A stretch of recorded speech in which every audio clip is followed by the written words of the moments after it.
صحیح است، امام مسلم روایت میکند پیغمبر خدا صلی الله علیه و سلم فرمود یقول ابن آدم مالی مالی، فرزند آدم میگه این مالی ماهای، این ای خانه من است، این ای جیپی من ای، مرسدس من، در فلان جا زمین دارم، در فلان جا 10 هکتار باغ دارم، 2-3 رمه گوسفند دارم.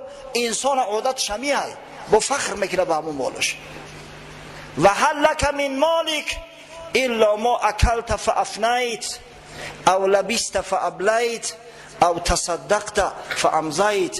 ای فرزند انسان، تو مالی خاک داری، مالی تو اونم طعامی است که خوردیش 1 ساعت پس میری در حاجت خانه میبروریش، یک نجاست بدبویی که از او دا بدبوتر چیزی نیست، با بریت میقپی. مالی تو اونم کرتایی است که در بدن تای بعد 1 سال میپوسه میدره، اگر بویتر باشی کهنه میشه رنگش که پرید یکم کس دمیتیش میره. او تصدقت فامضیت، مالی تو همون خیرات و احساناتی هست که میکنی که او البته به تو میرسه، فردا روز قیامت همون صدقه و خیراتی کردگیت میآید میرسد. مولا به کی جمع میکنی؟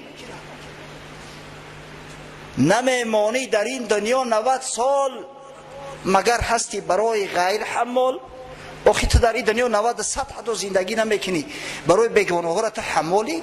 تو گروز چی که تو خدمت بیگانه ها را میکنی، برای مردم جمع میکنی.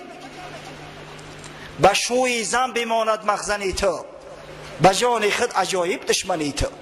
یاش مردی به شوهری زن تا میمونی مولا، اگر پیر مردی یا با کلن تا میمونی یا با دوموتا. چرا در جان خود جور میکنی؟ همون قیمان شو که زندگیشون ببرن، با دست خود چند قیمتونی خیر که برفت شوکت محمود در زمانه نماند، جز این فسانه که نشناخت قدر فردوسی. سلطان محمود همین قدر بزرگ مرد بود، همین قدر پادشاهی با شوکت با شکوه بود، بعدی مردنش چی میگن؟ به قدر فردوسی نرسید. اینم یک عملی ناجایی که کرده است، همین را ذکر میکنن. پس باید از ما و شما نامی نیک مانه. در همین ماه شریف رمضان همین مسلمان باید مسلمانیش اثبات کنه که تمام مردم دنیا حسد ببرن. در تمام ممالک اسلامی مال باید ارزان باشه، کسی از پشت سودی دنیوی ندوه. در اون صورت میگن که واقعا این مسلمان ها مسلمان بدین، واقعا این دین اسلام بزرگ بدست. این مردم